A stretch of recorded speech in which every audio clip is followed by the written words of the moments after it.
कि अशोक चौधरी को तो चुनाव लड़ना नहीं है मेरे भाई। जिनको चुनाव लड़ना है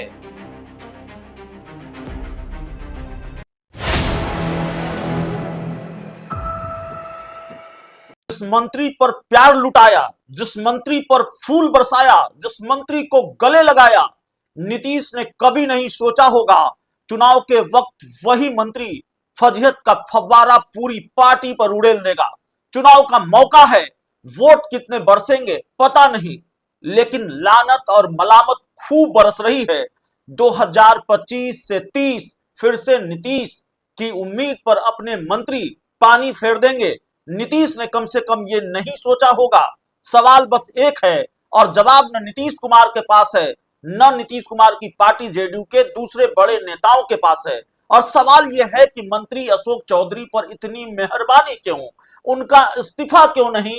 अशोक चौधरी पर भ्रष्टाचार और गंभीर भ्रष्टाचार के सिर्फ आरोप हैं, वे साबित नहीं हुए हैं, लेकिन आरोपों पर ही नीतीश ने अपने कई मंत्रियों के इस्तीफे लिए हैं। इस पूरे मामले में अशोक चौधरी पूरी तरह से बैकफुट पर हैं और आज तो उन्होंने जो कहा है उससे ऐसा लगता है अब उन्हें आने वाली राजनीतिक मुश्किलों का अंदाजा हो चुका है। मंत्री जी बार बार इधर उधर की बात कर रहे हैं, पीछे उन्होंने क्या कहा उसकी बात बाद में करेंगे। जो आज उन्होंने कहा है उसी पर हमारा मंत्री जी से एक सवाल है। मंत्री जी ने कहा है कि छोड़िए, अब जनता की अदालत में चलते हैं। हमने उन प्रशांत किशोर पर मानहानि का मुकदमा, पूरा मामला, इस पूरे मामले की, इस पूरी खबर की पृष्ठभूमि क्या है आपको मालूम है, लगातार इसी पर बातचीत हो रही है। प्रशांत किशोर ने पहले भी 200 करोड़ की गड़बड़ी का आरोप लगाया और अशोक चौधरी ने मानहानि का नोटिस भेजा और उसके बाद आज भी प्रशांत किशोर ने कई आरोप लगाए हैं। सवाल यह है कि अशोक चौधरी ने आज जो कहा है, उनके आज के बयान पर मेरा अशोक चौधरी से सवाल है। अशोक चौधरी ने कहा है कि कोर्ट बंद है, अब आचार संहिता लग जाएगी, जनता की अदालत में चलते हैं। जनता की अदालत में आप जा रहे हैं, जनता की अदालत में आप जाते हैं।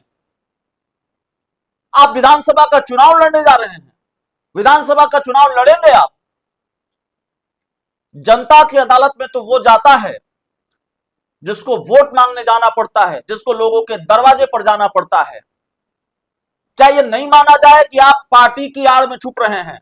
जनता की अदालत में तो आपकी पार्टी जाएगी, जनता की अदालत में तो जेडीयू को जाना पड़ेगा, नीतीश कुमार को जाना पड़ेगा। हालांकि नीतीश कुमार भी विधानसभा का चुनाव नहीं लड़ेंगे और न लड़ते हैं, लेकिन वो एनडीए का चेहरा है तो जाहिर है वो जाना पड़ेगा उनको और लोगों के बीच उनको जाना पड़ेगा। लेकिन आपने ये कैसे कहा कि आप जनता की अदालत के बीच जाएंगे, जनता की अदालत में जाएंगे? अशोक चौधरी के बयान को सिलसिलेवार तरीके से सुनिए, अशोक चौधरी के बयान को सिलसिलेवार तरीके से समझिए और इस पूरे मामले पर अशोक चौधरी का क्या रुख रहा है उसको जब आप बारीकी से समझेंगे तब आप बहुत कुछ समझ जाएंगे। मुझे कुछ कहने की जरूरत नहीं है। तो शुरू करते हैं। सबसे पहली जो प्रेस कॉन्फ्रेंस थी अशोक चौधरी को लेकर प्रशांत किशोर की, उसके बाद अशोक चौधरी ने किस तरह से एक्ट किया। कई घंटों तक खामोश रहे, मुझे ठीक से याद हो तो 2 दिन तक वो उन्होंने चुप्पी साधे रखी। 2 दिन बाद वो सामने आए तो 100 करोड़ की मानहानि के नोटिस के साथ सामने आए और उन्होंने कहा कि प्रोसेस होता है, समय लगता है, समय लगता होगा, कोई दिक्कत नहीं है। और आरोप लगने का मतलब, मैं बार बार कह रहा हूं, आरोप लगने का मतलब ये नहीं है कि अशोक चौधरी दोषी ही हैं और न निर्दोष कह सकते हैं न दोषी कह सकते हैं, वो तो जांच होगी तब पता चलेगा। लेकिन चूंकि सवाल इसलिए उठ रहे हैं कि अशोक चौधरी के मामले में नीतीश कुमार का रुख अलग है और अपने दूसरे आरोपी मंत्रियों के मामले में उनका रुख अलग रहा था। तो खैर अशोक चौधरी सामने आए, उन्होंने 100 करोड़ का नोटिस भेजा और उसके बाद अशोक चौधरी ने कहा कि समय लगता है, प्रोसेस होता है। फिर अशोक चौधरी का एक और बयान आया कि भाई आप मीडिया में आकर कुछ भी कह देते हैं, लेकिन कोर्ट में तो आपको एफिडेविट देना पड़ता है, तो कोर्ट ही चलते हैं, कोर्ट में वो भी अपनी बात रखेंगे, एफिडेविट देंगे, हम भी एफिडेविट के तरीके से अपनी बात रखेंगे। लेकिन आज अशोक चौधरी ने कहा कोर्ट बंद है और अब जनता की अदालत में जाएंगे। मैं नहीं जानता, मुझे नहीं पता है। उन्होंने कहा कि कोड ऑफ कंडक्ट लागू हो जाएगा, आचार संहिता लग जाएगी। मेरा ज्ञान बहुत कमजोर है, मुझे नहीं पता है कि क्या ये कोई कानूनी बाध्यता है कि अगर आचार संहिता लागू हो जाए तो कानूनी प्रक्रिया को आगे नहीं बढ़ाया जा सकता, कानूनी लड़ाई नहीं लड़ी जा सकती। मुझे नहीं पता है, दर्शकों से भी आग्रह है कि अगर मैं गलत हूं और मेरी जानकारी कमजोर है तो कृपया मुझे करेक्ट करेंगे। अशोक चौधरी ने तो 100 करोड़ की मानहानि का नोटिस भेजा था प्रशांत किशोर को, और उन्होंने कहा था कि जवाब देंगे, उनको जवाब देना पड़ेगा, और जवाब नहीं देंगे या फिर संतोषजनक जवाब नहीं होगा तो फिर कोर्ट में डिसाइड होगा, कोर्ट में ले चलेंगे। तो प्रशांत किशोर ने तो जवाब दे दिया, जनसुराज के लोगों ने जवाब दे दिया।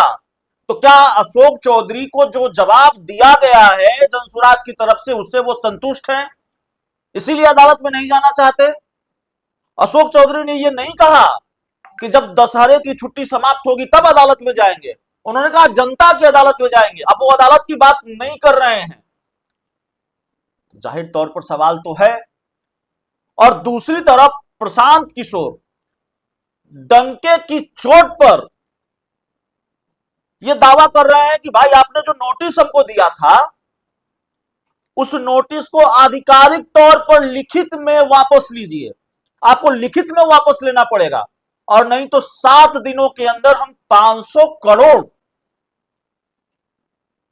करोड़ की जो आपकी संपत्ति है, कथित रूप से उनका आरोप है कि 500 करोड़ के कागज हमारे पास आ गए हैं, उसको भी हम आपके सामने रखेंगे। और इस पूरे मामले में अभी तक तो अशोक चौधरी बैकफुट पर हैं, इस पूरे मामले में अशोक चौधरी बैकफुट पर नजर आ रहे हैं और प्रशांत किशोर फ्रंट फुट पर खेल रहे हैं।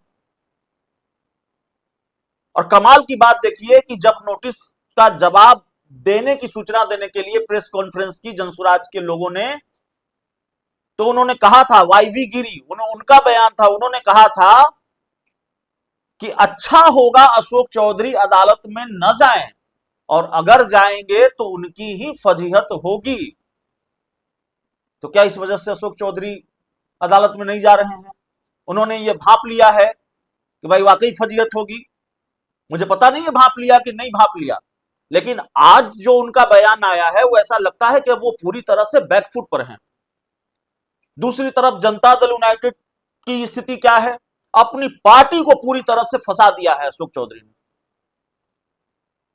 कल एक बड़े चैनल पर जेडीयू के राष्ट्रीय कार्यकारी अध्यक्ष संजय झा का इंटरव्यू मैंने देखा। संजय झा से अशोक चौधरी को लेकर सवाल पूछा जाता है, वो कहते हैं उन्होंने अपनी बात रख दी है, कोर्ट का मानहानि का नोटिस भी भेजा है, और फिर सवाल पूछने वाला ये सवाल पूछता है कि क्या आप मुतमईन हैं उनके जवाब से? संजय झा ये नहीं कहते हैं कि अशोक चौधरी ने जो जवाब दिया हम उससे संतुष्ट हैं। उनसे 2 बार ये पूछा जाता है कि क्या आप संतुष्ट हैं अशोक चौधरी के जवाब से? वो ये नहीं कहते हैं कि हम संतुष्ट हैं। संजय झा का वो इंटरव्यू आपने भी देखा होगा, और नहीं देखा होगा तो मैं आपको बहुत जिम्मेवारी के साथ बता सकता हूं, तकनीकी कारण से वो वीडियो हम अपने चैनल पर नहीं चला सकते। तो ये स्थिति है। अब अशोक चौधरी कह रहे जनता की अदालत में हम जाएंगे। आपको विधानसभा चुनाव लड़ना है, आप विधानसभा चुनाव लड़ेंगे, जनता की अदालत में आप जाने की बात कर रहे हैं। आप तो विधान परिषद चुने जाते रहे हैं, मंत्री बनते हैं, और यही बात प्रशांत किशोर ने हमारे साथ इंटरव्यू में भी कही। वो बयान भी हम आपको सुना देते हैं कि भाई जिसको चुनाव लड़ना है उनको दिक्कत होगी। दोनों बात है, एक तो चुनाव करीब है जी, ये जान रहे हैं कि इस्तीफा होगा तो जनता मान लेगी कि अच्छा आपका विकेट गिर गया, आपने स्वीकार कर लिया, तो जबरदस्ती का खड़े हैं। लेकिन कब तक? अगर आप नहीं हटोगे तो जनता हटा देगी। आदमी इस्तीफा क्यों देता है? या तो आप जब आप जान जाइए कि इस्तीफा दीजिए, नहीं तो सामने वाला बर्खास्त कर देगा। तो यहाँ मालिक कौन है? मालिक नीतीश कुमार नहीं है, जनता दल यूनाइटेड नहीं है, मालिक जनता है, बिहार की जनता है। अगर ये लोग कार्रवाई नहीं करेंगे, इस्तीफा नहीं होगा, तो बिहार की जनता इनको बर्खास्त करेगी। और यही डर कई नेताओं को जदयू में, भाजपा में ये कहने पर मजबूर कर रहा है कि भैया जल्दी जवाब दो, नहीं आप, क्योंकि अशोक चौधरी को तो चुनाव लड़ना नहीं है। मेरे भाई, जिनको चुनाव लड़ना है, सवाल तो जनता आपसे करेगी। अशोक चौधरी तो एमएलसी हैं, चुनाव जिसको लड़ना है उससे जनता तो पूछेगी ही पूछेगी। तो आपने सुना कि प्रशांत किशोर ने क्या कहा है। और दूसरी तरफ मैं बहुत जिम्मेवारी के साथ कह रहा हूं, नीतीश कुमार की पार्टी के 80% लोग, नीतीश कुमार की तकरीबन पूरी पार्टी नीतीश कुमार की तरफ उम्मीद भरी निगाह से देख रही है कि देर सवेर मुख्यमंत्री फैसला जरूर लेंगे। देर हो रही है लेकिन अंधेर नहीं है। और नीतीश कुमार ने दूसरों के साथ जो किया है, अशोक चौधरी के साथ भी वही होगा। और अशोक चौधरी के मामले में भी नीतीश कड़ा रुख अख्तियार करेंगे। और ये उम्मीद जन स्वराज के नेता भी जताते हैं, प्रशांत किशोर भी जताते हैं, और जेडीयू के कई लोग ऑफ द रिकॉर्ड जताते हैं। नीतीश कुमार आज भी वैसे नहीं है, चाहे कोई हो वो उनको बर्दाश्त नहीं करेंगे। लेकिन सवाल है कि अशोक चौधरी अब पूरी पार्टी की आड़ में छुपने की कोशिश कर रहे हैं क्या? जनता की अदालत में जेडीयू जा रही है, अशोक चौधरी कहां जा रहे हैं? अशोक चौधरी को विधानसभा चुनाव नहीं लड़ना है।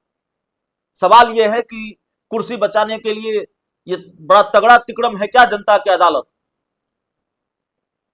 कई सवाल हैं। इस पूरी रिपोर्ट में इतना ही। बहुत बहुत धन्यवाद।